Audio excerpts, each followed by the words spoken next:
ಸಮಸ್ತ ವೀಕ್ಷಕರಿಗೂ ಸ್ವಾಗತ. ಈ ದಿನ ನಾವು ಮನೆಯಲ್ಲೇ ಪೂರಿ ಮಾಡುವುದನ್ನು ಹೇಗೆ ಅಂತೇಳಿ ನೋಡೋಣ. ಇದು ಯಾವ ಪೂರಿಯಪ್ಪ ಅಂತ ಕೇಳ್ತಿದ್ದೀರಾ? ನಮಗೆಲ್ಲ ತುಂಬ ಅಚ್ಚುಮೆಚ್ಚಾದ ಮಸಾಲ ಪೂರಿ, ಪಾನಿಪೂರಿ, ಗೋಲ್ಗಪ್ಪ ಈ ಥರ ಮುಂತಾದಕ್ಕೆ ಬಳಸುವಂತಹ ಪೂರಿ. ಇದನ್ನು ಮನೆಯಲ್ಲೇ ಹೇಗೆ ಈ ಥರ ಗರಿ ಗರಿಯಾಗಿ ಬರುವಂತೆ ಮಾಡುವುದು ಅಂತ ವಿಧಾನ ನೋಡೋಣ. ನೋಡಿ ಎಷ್ಟು ಚೆನ್ನಾಗಿದೆ. ಹೊರಗಡೆ ಸಿಗುವ ಪೂರಿ ಥರನೇ ನಾವು ಮನೆಯಲ್ಲಿ ತಯಾರು ಮಾಡ್ಬೋದು. ಇದನ್ನು ಹೇಗೆ ಮಾಡೋದು ಅಂತೇಳಿ ಇವಾಗ ನೋಡೋಣ. ಒಂದು ಬೌಲ್ ತಗೊಳ್ಳಿ. ಅದಕ್ಕೆ ನಾನು ಒಂದು 1/4 kg ಚಿರೋಟಿ ರವೆ ಹಾಕ್ತಾಯಿದ್ದೀನಿ. 2 ಟೇಬಲ್ ಸ್ಪೂನ್ ಮೈದಾ ಹಿಟ್ಟು,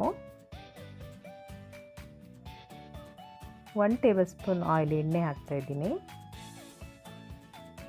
ಒಂದು 1/4 ಚಮಚ ಉಪ್ಪು. ಇದನ್ನು ಚೆನ್ನಾಗಿ ಕಲಸಿ. ಇದು ಎಣ್ಣೆ ಉಂಡೆ ಆಗಿಬಿಡುತ್ತೆ ಒಂದೇ ಸೈಡು. ಸೊ ಈ ಥರ ನೀವು ಚೆನ್ನಾಗಿ ಕಲಸೋದ್ರಿಂದ ಹಿಟ್ಟು, ಎಣ್ಣೆ, ಉಪ್ಪು ಎಲ್ಲ ಕ್ಲೀನಾಗಿ ಮಿಕ್ಸ್ ಆಗುತ್ತೆ. 1-2 ನಿಮಿಷ ಇದನ್ನು ನೀಟಾಗಿ ಕಲಸಿ ನಂತರ ನೀರು ಹಾಕಿ, ಸ್ವಲ್ಪ ನೀರು ಹಾಕಿ ಕಲಿಸ್ತಾ ಹೋಗಿ. ಮತ್ತೆ ಬೇಕು ಅಂತ ಅನಿಸಿದರೆ ಇನ್ನೊಂದು ಸ್ವಲ್ಪ ನೀರು ಹಾಕ್ಕೊಳ್ಳಿ. ತುಂಬ ತೆಳು ಮಾಡಬೇಡಿ, ಸ್ವಲ್ಪ ಗಟ್ಟಿ ಇರಲಿ. ಈ ಥರ ಚೆನ್ನಾಗಿ ಕಲಸಿ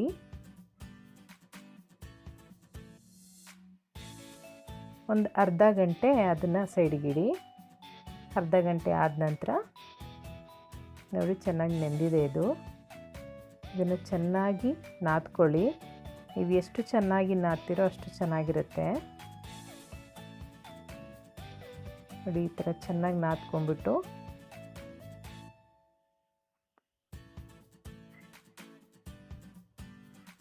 ಈ ಥರ ಉಂಡೆಗಳು ಮಾಡಿಕೊಂಡು ಚಪ್ಪಟೆ ಮಾಡ್ಕೊಳ್ಳಿ. ನಂತರ ಅಕ್ಕಿ ಹಿಟ್ಟು ತೊಗೊಂಡಿದ್ದೀನಿ ನಾನಿಲ್ಲಿ, ಅಥವಾ ನೀವು ಮೈದಾ ಆದರೆ ಮೈದಾ ತೊಗೋಬೋದು. ಅಕ್ಕಿ ಹಿಟ್ಟು ತೊಗೊಳ್ಳೋದ್ರಿಂದ ನಿಮಗೆ ಯಾವುದೇ ಚಪಾತಿ ಆಗಲಿ, ರೊಟ್ಟಿ ಆಗಲಿ, ಏನೇ ಆಗಲಿ ಚೆನ್ನಾಗಿ ತಿರುಗುತ್ತೆ. ಉದ್ದುವಾಗ ಚೆನ್ನಾಗಿ ತಿರುಗುತ್ತೆ. ನಾನಿಲ್ಲಿ ಅಕ್ಕಿ ಹಿಟ್ಟು ತೊಗೊಂಡಿದ್ದೀನಿ. ನೋಡಿ ಈ ಥರ ಎಲೆಯನ್ನು ಚೆನ್ನಾಗಿ ಉದ್ದಿ.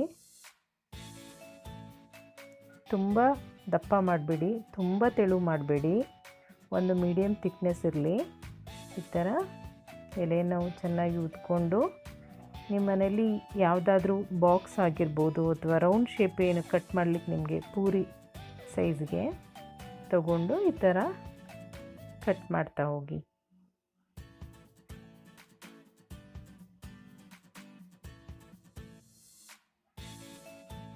ನೋಡಿ ಈ ಥರ ನೀಟಾಗಿ ಚೆನ್ನಾಗಿ ಕಟ್ ಮಾಡಿ ಪೂರ್ತಿ ಎಲೆಯನ್ನು.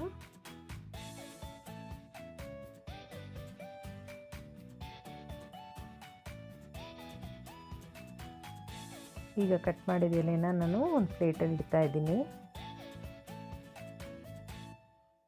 ನೀವು ಆದಷ್ಟು ಇದನ್ನು ಮಾಡಿದ ತಕ್ಷಣವೇ ಕರಿಯೋದ್ರಿಂದ ಚೆನ್ನಾಗಿ ಬರುತ್ತೆ. ಎಲೆಗಳು ಒಣಗ್ಲಿಕ್ಕೆ ಬಿಡಬೇಡಿ. ಈ ಪಾನಿಪುರಿ, ಗೋಲ್ಗಪ್ಪ, ಮಸಾಲ ಪೂರಿ ಎಲ್ಲ ಹೇಗೆ ಮಾಡೋದು ಅಂತ ನಾನು ವಿಡಿಯೋದಲ್ಲಿ ತೋರಿಸಿದ್ದೀನಿ. ಡಿಸ್ಕ್ರಿಪ್ಷನ್ ಲಿಂಕ್ ಇದೆ, ನೋಡ್ಕೊಳ್ಳಿ. ನೋಡಿ ಇವಾಗ ಎಣ್ಣೆ ಕಾದ ನಂತರ ಎಲ್ಲ ಪೂರಿಗಳನ್ನು 1 by 1 ಹಾಕ್ತಾಯಿದ್ದೀನಿ. ಇದು 1 by 1 ಹಾಕಿ ಕರಿಯೋದು ಒಂದು ವಿಧಾನ. ನೋಡಿ ಚೆನ್ನಾಗಿ ಉಬ್ಬರ್ತಾ ಇದೆ, ಪೂರಿಗಳು ಚೆನ್ನಾಗಿ ಉಬ್ಬಿದೆ. ಈ ಥರ ನೀಟಾಗಿ ಮಿಕ್ಸ್ ಮಾಡ್ತಾಯಿರಿ. ಪೂರಿಗಳು ಗೋಲ್ಡನ್ ಬಣ್ಣಕ್ಕೆ ಬರೋ ತನಕ ಈ ಥರ ಕರಿತಾಯಿರಿ. ಈ ವೈಟ್ ಕಲರ್ ಇರುವಾಗೆ ತೆಗಿಬೇಡಿ. ಅದು ವೈಟ್ ಕಲರ್ ಇರುವಾಗ ತೆಗೆದ್ರೆ ನಿಮಗೆ ಪೂರಿ ಕ್ರಿಸ್ಪಿ ಆಗಿರೋದಿಲ್ಲ, ಸಾಫ್ಟ್ ಆಗಿಬಿಡುತ್ತೆ. ನೋಡಿ ಈ ಥರ ಗೋಲ್ಡನ್ ಕಲರ್ ಬರಬೇಕು.